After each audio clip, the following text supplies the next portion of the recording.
Good evening, welcome to Cardiff City TV.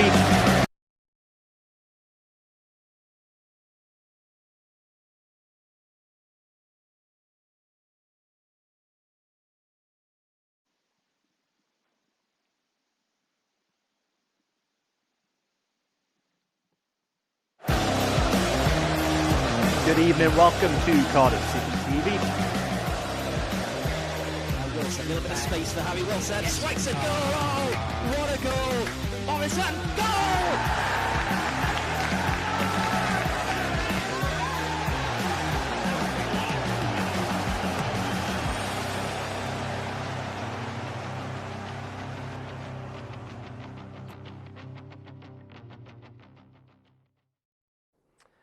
Never one to worry about overusing a cliche. A week continues to be a very long time in football. Welcome to Cardiff City TV and the first match of the Mick McCarthy reign at Cardiff City Stadium. But it's actually an away match, of course, as the Bluebirds travel to Oakwell to take on the Tykes. Plenty to talk about, and we'll be getting into that very quickly with Ashley James momentarily. Just a little bit of housekeeping before we start. I'm your match night host, John Donovan, and commentary will be provided by Mark Denham and Ashley James. For the Bluebirds, while Mick McCarthy's first team shows 4 changes from the last one that took the field for Neil Harris. Junior Hoylett, Joel Bagan and Shea Ojo coming back in, along with notably Aidan Flint. And thank you to Ashley James for his stats before the game. Aidan Flint's last competitive game was for Sheffield Wednesday on the 28th of October 2020.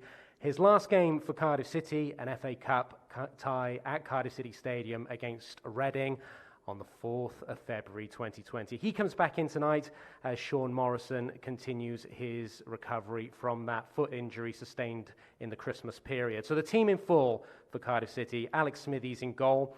We think perhaps a 4-3-3 with the ball, a 4-5-1 without the ball. So the back four is Joel Bagan, Curtis Nelson, Aidan Flint, and Perry and G. Junior Hoylett on the left, a midfield three of Joe Rawls, Will Vokes, and Leandro Bacuna, with Shea Ojo on the right, and Kiefer Moore leading the line. On the bench, Dylan Phillips, Robert Glatzel, Josh Murphy, Tom Sang, Mark Harris, Marlon Pack, Harry Wilson, Isaac Davis, and the club captain, Sean Morrison. So the first team named by Mick McCarthy for this tricky tie against Barnsley, who, despite losing the last 3 league games, compelling circumstances in the fact that they were the top 3 teams in the division that Barnsley have lost to. Barnsley sit above the Bluebirds and have playoff aspirations of their own. So a very tricky Wednesday night encounter at Oakwell against the Tykes. But all focus on Cardiff City, understandably, after the last week. And as I say, joined by my colleague Ashley James to discuss the last 7 days. And Ash, after the game against QPR last Wednesday, we both looked at each other. We both felt very, very sad because we like Neil Harris as a person, what he contributed to Cardiff City Football Club, what he was trying to do. But we both sort of used the same word, inevitable. 7 nights later, does that still feel the case after the reflection that you've done? Yeah, good evening, everyone. Yeah, I think you're right. I mean, I'll reiterate what you said there. I mean, it was a sad time. A good man and a very nice man has lost his job ultimately, and it just wasn't working, was it? And that was evident to see for a number of weeks. Cardiff, we were in a pretty poor run of form. There's no doubt about that. And as poor as the results were, the performances were the same. They were games that were really difficult to watch as a Cardiff fan and also as a broadcaster, and you couldn't see where the next positive result was coming from. You know, it looked like a manager and a squad of players that had just run out of ideas with each other, and whatever they were trying just wasn't coming off for them.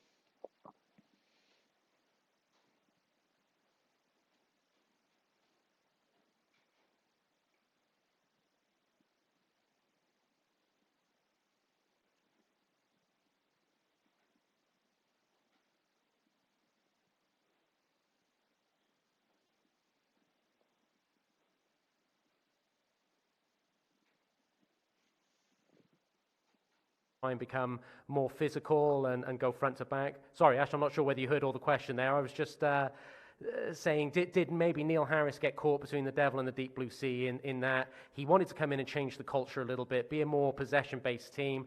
When that didn't work, it was very quick and very easy, for want of a better word, to go back to that more physical, direct style of football. And by the end, Cardiff City didn't quite know what they were.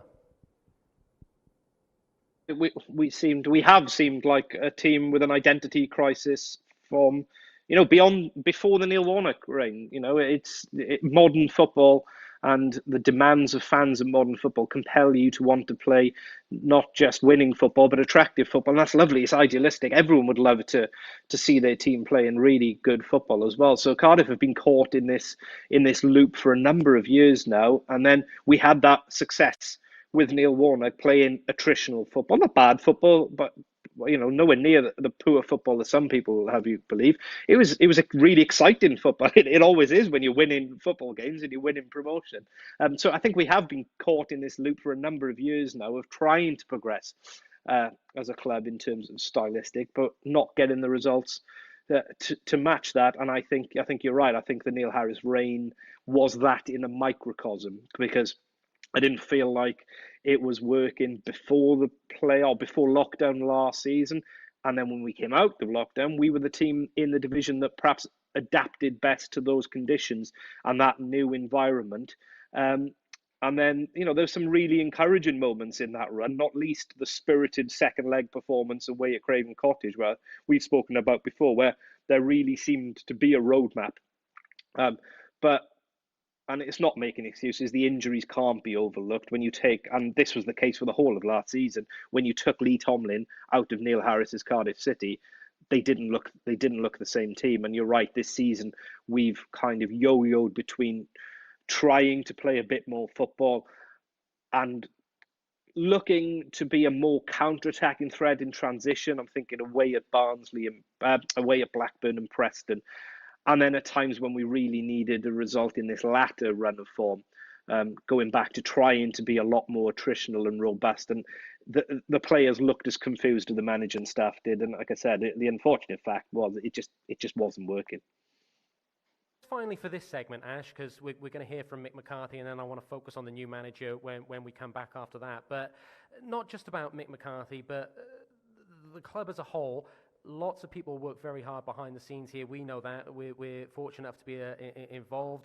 We've got a chairman who, in difficult circumstances, global circumstances, is continuing to support the football club. But what are the expectations for Cardiff City? What are the expectations for Mick McCarthy? But as a club as a whole, are we looking up? Are we looking for a few years of rebuilding? You and I are fans, first and foremost. What are your expectations of Cardiff City? And foremost, improvement, because it hasn't been good enough. We know that for the last little while now. So immediate improvement, and that's why I think Mick McCarthy is an astute managerial appointment in that regard. I think he alleviates the worst fears, which would be getting really dragged in to a relegation fight. I mean, that's obviously an awful situation to find yourselves in for a club of the Cardiff size at the best of times. In this COVID-impacted financial world we're living in, would be almost unthinkable to get dragged into that. So I think, immediate improvement. I think it affords you the opportunity to do that. And, Mick's been honest enough himself in his first couple of press conferences to say this is an immediate short-term appointment with a view, perhaps, if things go really well, for a long-term. But if not, it allows Cardiff that opportunity then of a little bit of a window to have a think about where they want to go with a long-term plan.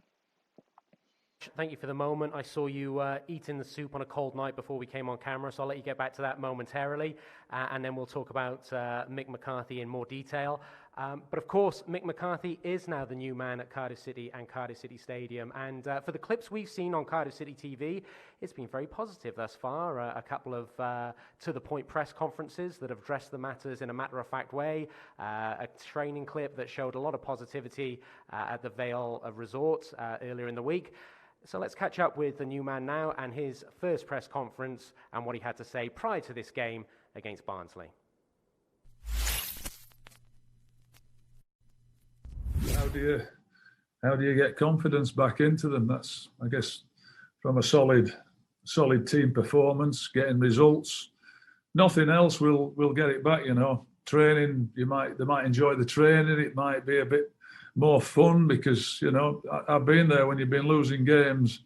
It's hard to come in and have smiles on your face and make it fun and happy for everybody. So if the last 2 days have been, a bit lighter, a bit freer, people, enjoying it, it'll only carry on if we get something at Barnsley, and then we've got Millwall to play. So it all hinges on the results. There's no doubt about that, And I listened to Pep Guardiola there talking about it, about the sacking of Frank, and he said, and there's the great Pep Guardiola, it's all about results. If you don't get results, you're in trouble.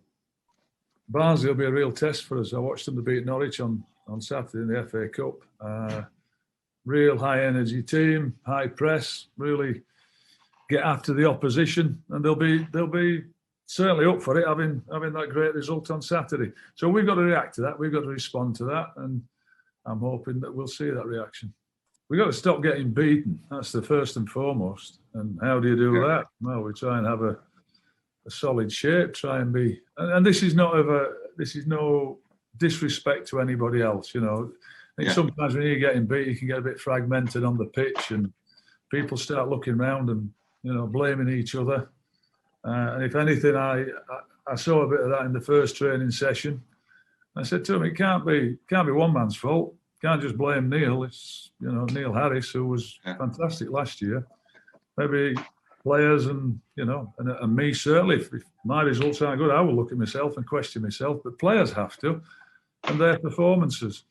But I think we've just got to try and have a very high energy, powerful performance if we can, because we're going to have it against Barnsley, and be organised and not concede. Because if you are in that state where you've lost 7 games in a row, if you concede, you can see players straight away. So we've got to have a real solid performance, and only on the back of those will we get confidence back. I think they've trained well. We'll see, won't we? We'll see on tomorrow night. See on Wednesday night. It's the reaction. The reaction that matters is the one on the pitch on Wednesday night. Yeah. But just with the 2 training sessions that we've had, it's been very good. I've been pleased with them.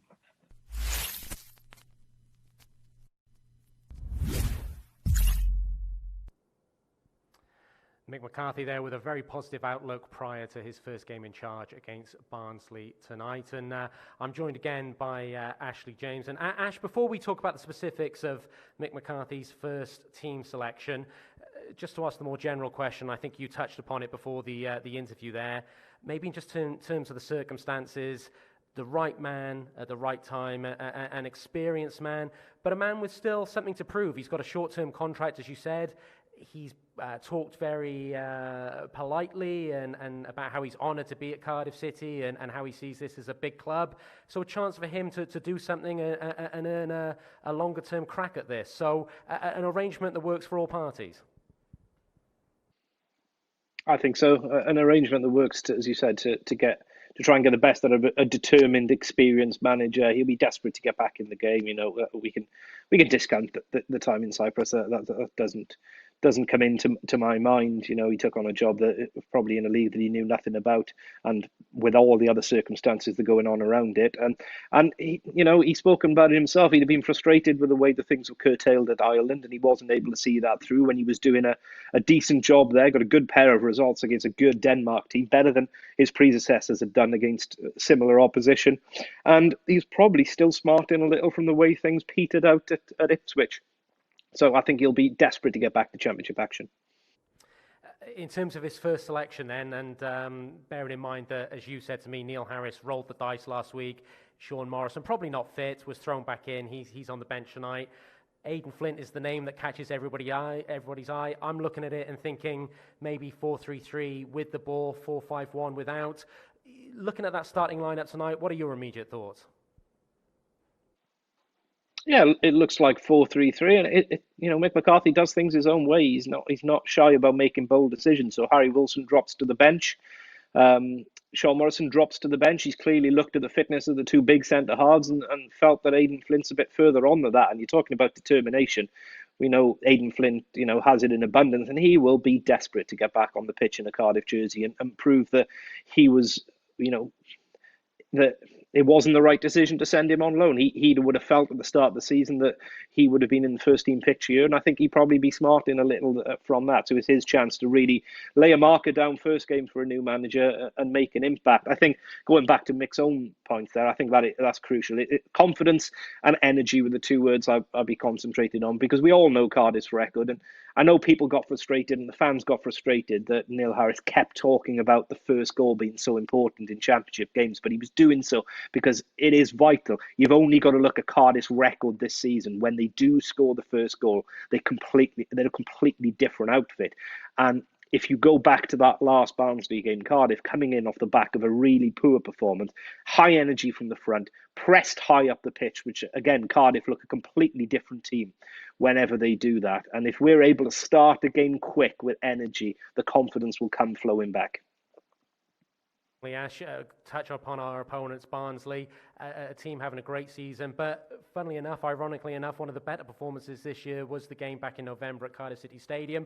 And what was notable that night, Barnsley playing a back three, Cardiff played two up front, and really, Cardiff on the press caused them all sorts of problems. Are you expecting something similar tonight?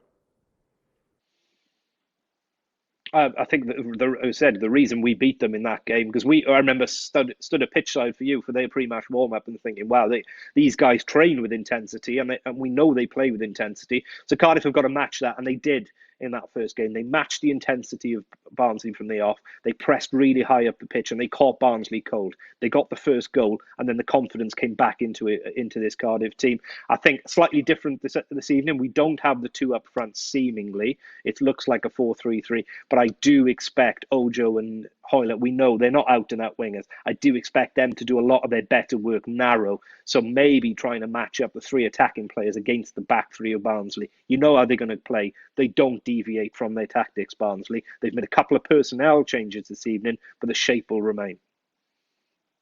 Moment, thank you. We look forward to joining you and Mark momentarily for commentary. I'm sure we'll continue this conversation on the weekend's games, but we'll be back with you shortly for commentary. Thanks, Ash.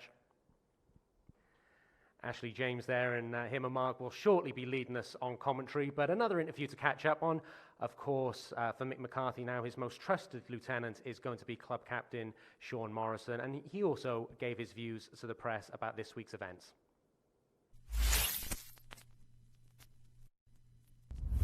When a new manager comes in, the first couple of weeks of training are always very intense.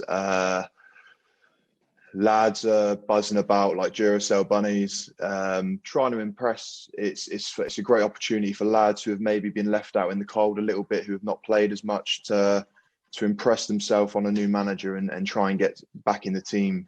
Whenever there's been a manager, obviously he has his starting 11, his players that he trusts, and once a new manager comes in, it's open season for everyone really to impress and try and catch the manager's eye and get back in the squad, get back in the team and impress on the pitch.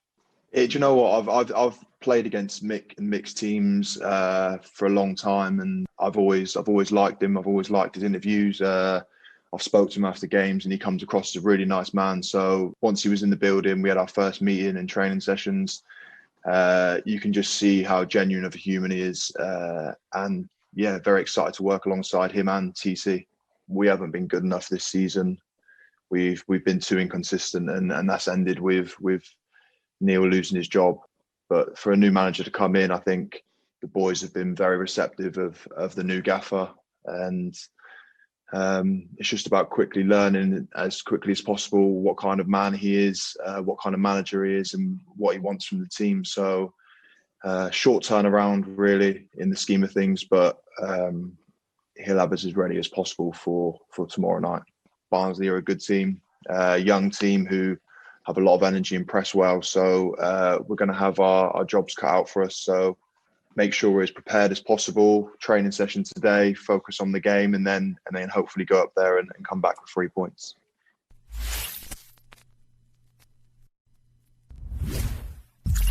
Top 5 in association with the Big Yellow Self-Storage Company.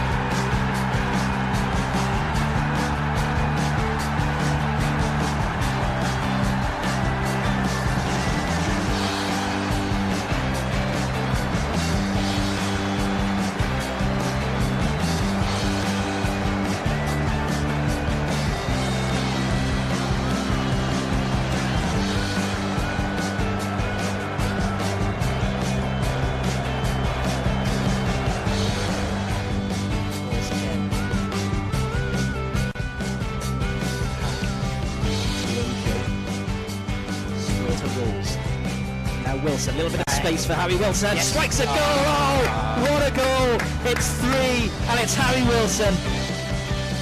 Get him off. That is superb. Nothing less than what he deserves. That is the class he possesses. We talked earlier in the game about him being able to find pockets to find space.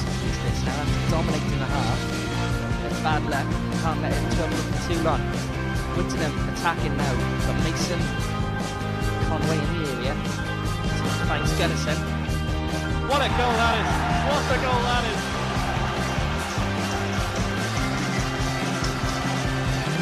Alan Gunnison, 2-2 for the Iceman. Fantastic striker. That is absolutely sensational by Gunnison.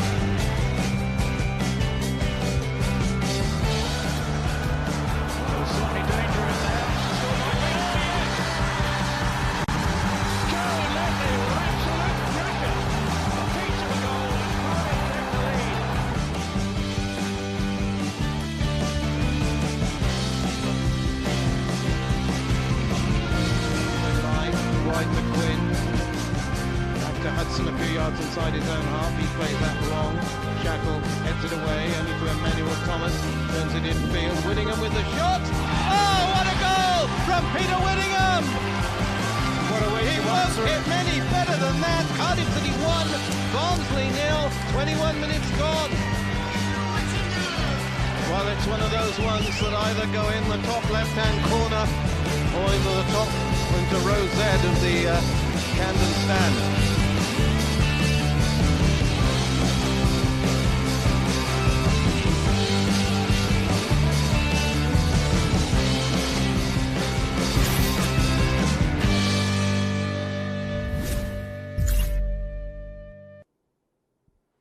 So there we have it, another pre-game show wrapped up. I think we've touched upon most things. Just a reminder, if you are watching on YouTube, it's time to switch over to the main website and get your Matchday pass for commentary of the first game of the Mick McCarthy reign. It's very positive around Cardiff City Stadium, and for those who have travelled to Barnsley, let's hope it's still positive in 90 minutes plus time. But thanks for joining me for the pre-game show. On the other side of the intro, it will be commentary from Ashley James and Mark Denham. Good evening, welcome to Cardiff City TV. Wilson, a little bit of space for Harry Wilson, strikes a goal, oh, what a goal, Morrison, goal!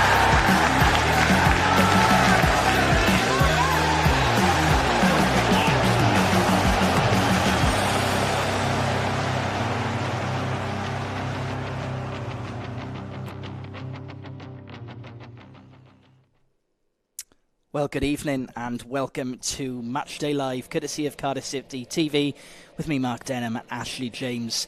Oakwell, the set-in tonight for a new era, the Mick McCarthy era at Cardiff City. Things do change quite quickly in sport. Neil Harris's time ended last week following the game against Queen's Park Rangers, that 1-0 defeat, and it was a relatively quick appointment of somebody who's been there and done it. We spoke to Mick on Friday night. I used the term to him, "You've mastered this division in the past." He was a little bit, he blushed a little bit at that term, it must be said, but it's no lie. Promotions with Wolves and Sunderland, playoff spots for every club that he has been at in the Football League. Who knows? Games are against Cardiff City this season, of course, and whilst the playoffs still remain an ambition, who knows whether it will be achievable. But what is for sure, Ash, is that with Mick McCarthy in charge, we are probably, if not definitely, going to see a different mindset. Yeah, and I think that's key, Mark. I think you're right. I think it's a very astute appointment by the Cardiff board. I understand in this modern era of football, people want sexy, they want, they want enthusiastic, and they a lot of times they want something different. Well, Mick's a very astute appointment, and I think in this strangest of all football seasons, like you said, the playoffs are marked out to reach, but let's make no bones about it, the relegation zone was looming up on us as well. And I think what it should do first and foremost is give us an instant improvement and relief from the potential of dropping in that, because this is a good squad of players, and now they've got a good experienced manager at this level to try and guide them through it. For whatever reason, Neil Harris was a good man. I enjoyed working for him. It just wasn't working, unfortunately. At the end, they tried everything between the coaching staff and the players, changed things around, changed personnel, and it just wasn't working. Yeah, well said. We pass on our best to Neil Harris. He was a good bloke, as Ash said, and a pleasure to work with. We wish him well, of course. But this is a new era now, and